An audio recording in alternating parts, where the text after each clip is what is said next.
My name is Jason Wolfe. I'm a goaltender, and I'll play 31.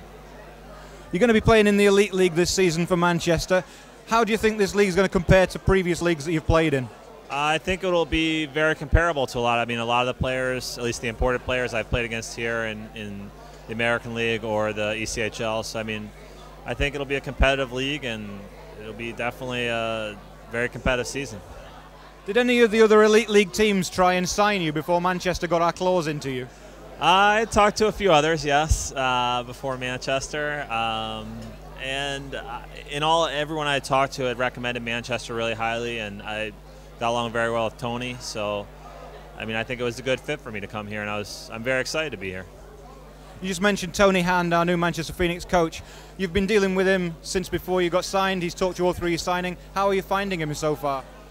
I've been really pleased with him. He's been very honest from what I can tell so far, and I think he has good rapport with the players that he's bringing in. And, for the most part, I think he's going to do a great job. He's obviously had a great career so far. I don't see why there's any reason we can't be a highly competitive team. Have you ever played under a player coach before? No, I haven't. That's going to be a little different. I've never played with that kind of team dynamic.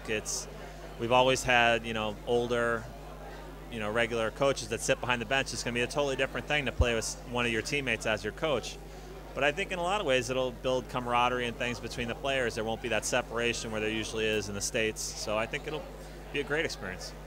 Earlier on in the player introductions, Matty Compton was introduced, and it was said that he'd been in touch with you a lot. Are you looking forward to working with Matty as your number two? Absolutely, yeah. I've talked to him. He seems like a great guy. He seems very willing to, have a team building scenario between me and him, where it should be a great scenario.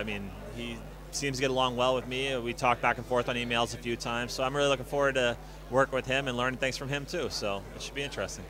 And with a name like Wolfe, are you expecting the fans to howl every time you're announced? It has happened before, so I have a lot of Wolf comments and the howls and the pictures and things like that. So I wouldn't be surprised, but it would be nice. I always enjoy hearing a little howl here and there. Thank you very much. Thank you very much too.